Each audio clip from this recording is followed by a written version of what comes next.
Base building is a core pillar of RTS games, but I don't think it's always necessary. Dawn of War 2 did away with base building, and it's one of my favourite RTS games. Personally, I only really find base building engaging if the timing, quantity, and positioning is meaningful and has consequences, rather than just as a way of spending resources and advancing through a tech tree. I'll admit, my position on base building is esoteric in that most RTS fans do enjoy base building regardless.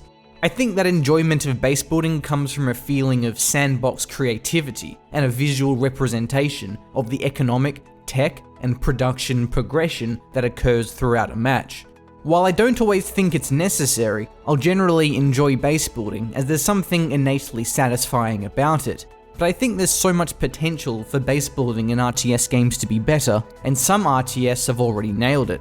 Today I'll be exploring examples of how some RTS have made base building meaningful and strategic. Economy and production. Age of Empires 2 has 4 resource types, which are gathered in different ways. Players have to plan their base for villages to be as productive as possible, but also defended from harassment. Players have to think about the paths their villages will take on their way to and from the drop-off sites, and update drop-off points as trees are cleared and animals hunted. Rise of Nations has similar resource types to Age of Empires 2, but its lack of resource depletion and villager drops removes the complexity of placement. Rather than trying to force meaningful base building, first consider how a game's economy will naturally have an impact on the importance of base building. A similar perspective can be applied to production. If income is slow and build times are fast, like in Command & Conquer, then there's no reason to build multiple production structures of the same kind. Whereas in StarCraft, needing to invest in multiple barracks to effectively spend all of your minerals adds a huge layer to preparing for strategies and transitioning between them. Blocking.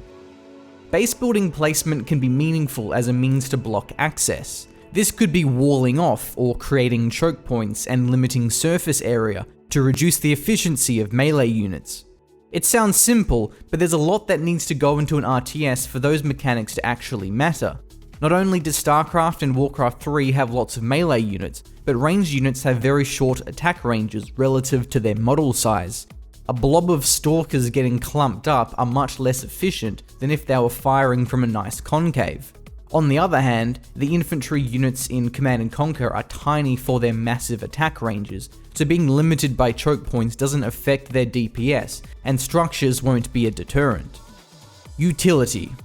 The more utility buildings have, the more their placement will matter. Warcraft 3 is a fantastic example of this, with quirks such as shop structures that sell items to heroes, ancients that attack nearby units, orc burrows that are garrisoned by peons, moon wells that replenish, farms to shield turrets, and many other examples. The art of base building in Warcraft 3 is a crucial skill, and the hyper-vulnerability of structures during construction, combined with open maps and no natural high ground, means that even the timing of base building is important. Command & Conquer Generals also has good examples, with the GLA Palace being both a tech structure and a garrisonable emplacement. That creates a trade-off of wanting to place it somewhere safe or boosting a defensive line. Additional vulnerabilities. The more ways players interact with buildings, the more meaningful their placement will be. Command & Conquer is the only franchise I can think of that gives buildings more vulnerability types than just simply attacking them. From capturing them with engineers, to stealing money with spies, or blowing them up with a stealth commando.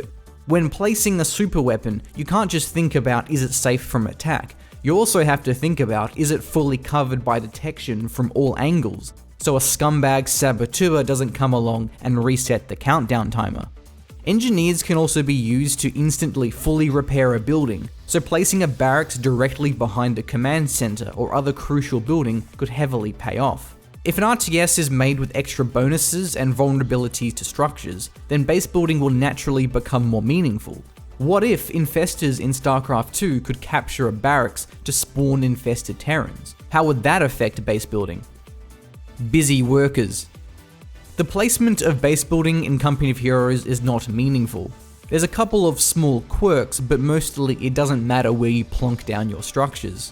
Company of Heroes makes base building meaningful in a different way. Rather than about specific positioning, base building is a time investment from something that actually matters. Base building in most RTS comes from worker units that are either idle sitting in base waiting or are collecting a resource and are ready to be pulled with little consequence. But not in Company of Heroes.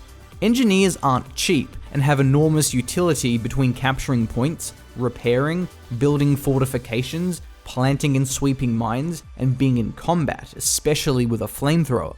Every time you build a structure in Company of Heroes, it's being done with the opportunity cost of all of those engineer functions, and that adds a layer of strategy to do with retreat timings and map presence. The more utility you can pack into worker units, the more meaningful their participation on the map will be, and therefore, the more strategic consideration goes into base building.